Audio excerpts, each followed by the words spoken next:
Hello, this is Sam. Today we have a special treat. We're going to be making halibut fillets for dinner, and we're going to be making them two ways. One is going to be in the parchment paper and baked in the oven. As the French call that, it's en papillote. It'll be a nice little packet, and once you open it up, it'll come out with the steamy fragrance of a perfectly cooked halibut. The other way that and here's the parchment I got today. The other way we're going to do it, and this is going to be fun, is, if you don't know what these are fig leaves, as big as my face. My neighbor has a beautiful fig leaf tree, and the figs are just starting to get ripe and go into season. But it's got very large fig leaves which have a very nice vanilla, give off a very nice vanilla scent, from the sap. And so we're going to wrap the other halibut fillet in these fig leaves, tie them up, and grill them. So it's going to be halibut two ways. Why don't we begin? So let me show you what my ingredients look like. Here are our halibut fillets. I've got, they're both a little under a pound, about 0.8 pounds, so probably about 12 to 14 ounces. So for the parchment paper and the fig leaf, we're going to be wrapping them up. So I'm going to use the similar ingredients in both. What we have here is I got some bacon. This is thick cut smoked bacon, and I chopped them up. Some scallions, which I cut kind of across a grain to give a nice angled cut. Some capers that I have soaking in water to get rid of excess salt, brininess. And then we got some frozen peas here. If the English peas were in season, that'd be great to use as well. Those things are like those large peas that are very nice. Here we have some olives. Probably only use olives in one of the preparations because I have a daughter that's not a big fan of the olives. And got some pickled jalapeno. So those are and some garlic here as well. Those are the dry ingredients. So what we have for the wet, I have some peanut oil. Normally, again, I would use olive oil to drizzle onto a parchment fish pack, but I'm going to be using peanut oil. I've just been on a theme with that. Some ponzu sauce. Now, ponzu is a nice sauce. You might be familiar with it if you've had some poke bowls. Ponzu is it's a blend of soy sauce with the yuzu Japanese citrus and some extract from the fish bonito flakes. So it's very pungent, and as they say, it's also the Japanese term. It's also umami. And I picked up some bone broth. This is a chicken bone broth with lemon and rosemary. Now this is marketed as something that you can heat, sip, and go. So a lot of people might want to drink a warm bone broth just as a dietary supplement with a lot of good nutrition in it. But I'm going to be using that goodness and adding it to our parchment. Finally, I have some Chardonnay. This is Rutherford Ranch from the Napa Valley. It's a nice Chardonnay 2017 that we've been drinking this week. So those are the core elements. I guess one more dry ingredient that I'm looking over here is some fresh corn. So why don't we start with that? Now, this is a fresh corn whole on the cob. So the way you want to get the kernels, and I'm sure it's going to spill all over, but if you had let's just use this enclosed pan that we're going to be cooking with. So you just hold it vertically and just get it like kernel deep, and just push that blade down. Push that blade down. And you can see the kernels are starting to come off. You don't want to go too deep because then you're going to be getting into the core, where it's kind of like the hard and edible fibrous components of the corn. All right. So you can see, if you do it 4 ways as a square, you pretty much get most of the good kernel goodness from that corn. So we're going to do one more. Go down again. Watch your fingers, of course.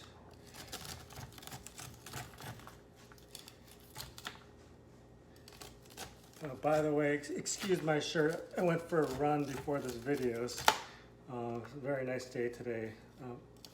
Probably borderline too hot to be running outside. 80 degrees, but nice nonetheless. All right, so these corn are ready to go. You just heard that beep. I've been preheating the oven.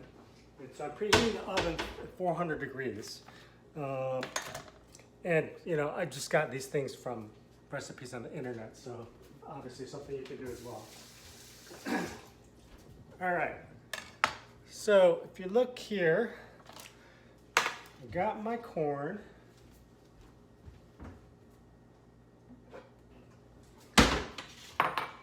So I'll set aside the corn in another bowl here. All right, we're going to be using this pan to bake the parchment halibut fish pack. Okay, now I have 2 cloves of garlic.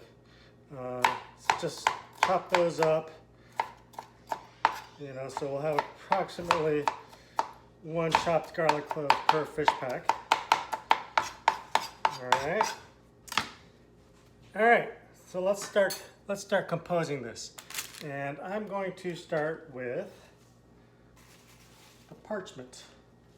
All right. So, I take the pan. Here is my first halibut fillet, which I've salted.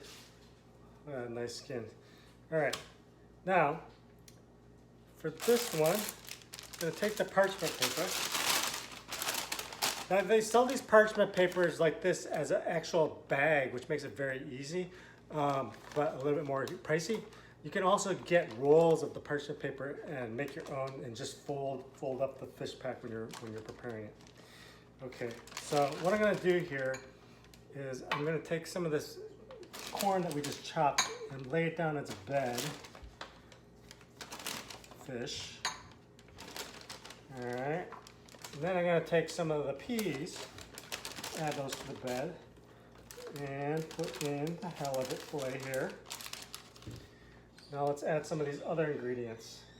So first we got some, I'm going to take that garlic, the nice garlic we chopped. All right, and I've got some of the jalapenos. These are pickled jalapenos, which are popular in our household. So I use that in a lot of ingredients and also with burgers and hot dogs and things like that. All right. I'm going to take some of those capers as well. Okay. The capers in. Some of the diced scallions. And got some of this olives. Put some of the olives in the parchment pack. All right. All right. Now, put some of the ponzu sauce. Sprinkle a little bit of the ponzu on top. Some of the peanut oil.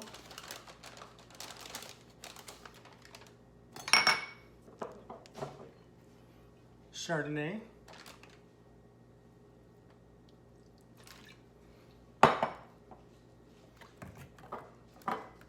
And I'm opening up the bone broth right now. Let's add some of that. Add a little bit more of that. I put a little bit more of that in there. Okay, and finally, let's add some black pepper on top of there. Okay, so if you can see in there, we've got the pack. It's basically ready to go.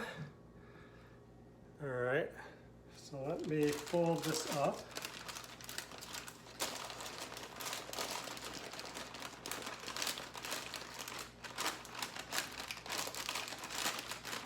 and just folding it up and closing it like a shopping bag.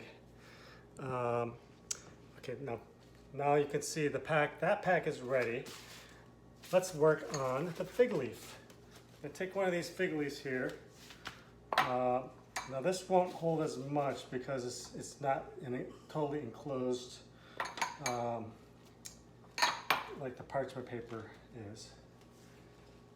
Okay, so here's the corn and peas, laying the halibut right there. And here's some jalapeno, some scallion. Let's put some of the capers, bacon, all right, peanut oil. And the liquids will probably not survive into the actual finished package as well. Some ponzu and some of that broth. And here's some of the garlic and some more jalapenos. Okay, now this is going to be more an exercise to wrap this. So I also have this is butcher's twine. So you can get this at most any market, which I'll use to tie it up. All right, so I'm going to take one of the leaves, put it on the other side, and just start folding over, all right, the edges to start packaging this up. All right, so I got most of it enclosed. I'm going to add one more leaf here for some more coverage. Okay, now let me take the twine. Okay, gonna get 2 pieces of this twine.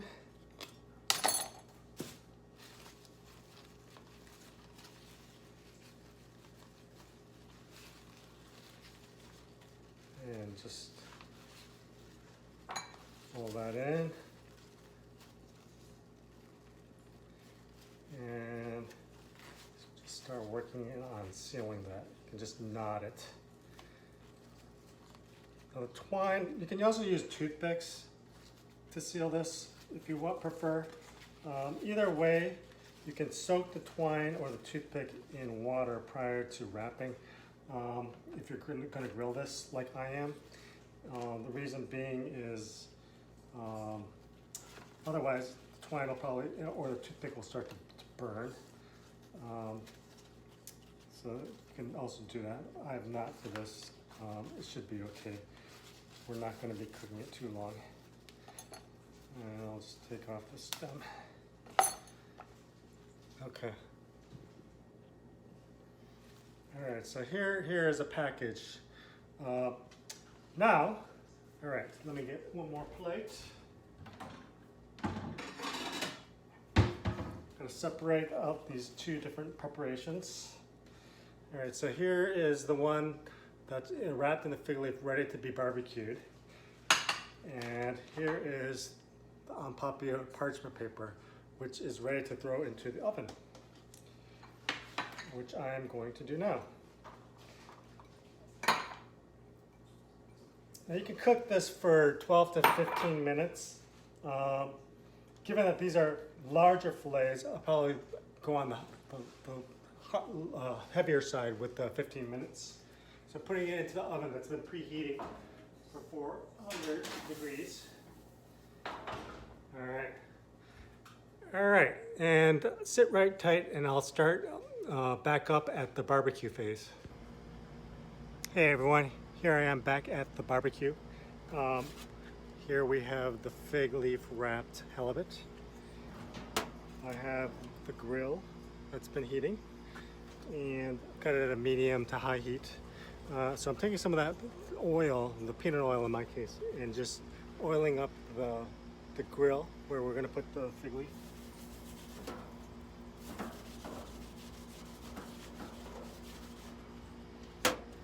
And the fig leaf on. And we'll want to turn this over midway Probably 6 to 7 minutes in, I'll flip it over once. Unlike the baked parchment, this needs to be flipped. That one's just gonna bake on the skin side. All right, we shall see you when both preparations are ready. Welcome back.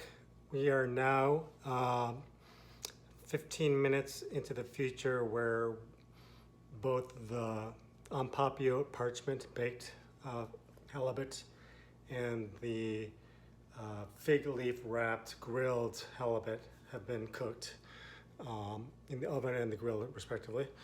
Forgot to mention, you can see my Alaska hat here, wearing this as a tribute to this Alaskan halibut that we're preparing. So let's look at these end results here. Here you see, this is what it's nice, the grilled fig leaf wrapped one. It's got a nice char on the outside. So we're expecting that the aromatics in those fig leaves will have melded into the fish while it was grilling. Here is the pan parchment one. So let's just dive in and try this out. All right, so opening up the parchment first.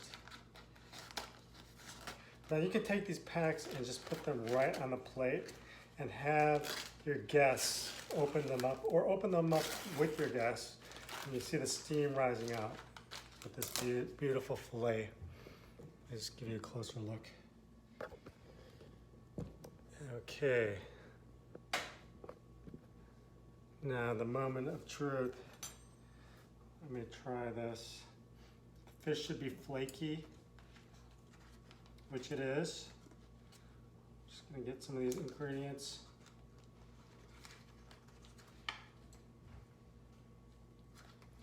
All right, come on, flaky halibut.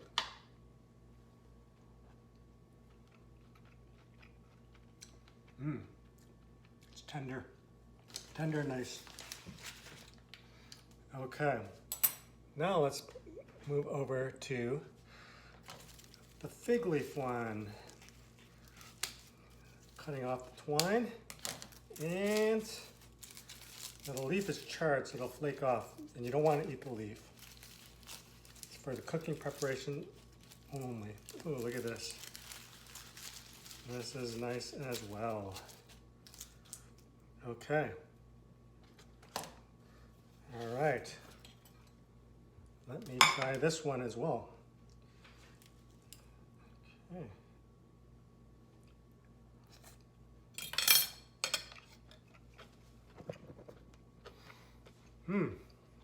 That is nice. That is nice. I think there's something about barbecuing protein like fish and just being wrapped in that fig leaf. It's excellent. I like the parchment as well, and you're gonna wow your guests, your dinner guests, by having those parchments and having them open up their little presents for dinner, the halibut presents. But I think between the two, I'm gonna have to go with the fig leaf, the barbecue fig leaf. And I'm gonna have to give a thanks to my neighbor Joe for those fig leaves. Joe and Carol, thanks for your fig leaves, appreciate it. Some parting comments. I've got some leftover of the chopped bacon that I didn't include. Now you can just sprinkle that over, and you're gonna get some extra bacon element. The ones that we put into the packs and the fig leaves added some nice porky flavor to the packages. Now I largely improvised on the ingredient contents of this, but you want to have some aromatic proteins and vegetables, and some nice sauces with the broth, the oil. One thing I forgot, I could add butter as well. Butter is nice with these fish packs. Finally, with the vegetables, another popular one is kind of like the big navy beans or other legumes, and tomatoes as well. So you can slice up, have some cherry tomatoes. Red and yellow cherry tomatoes are always nice to give it a nice presentation and color. Anyways, I hope you try this and enjoy as much as my family is about to. Take care.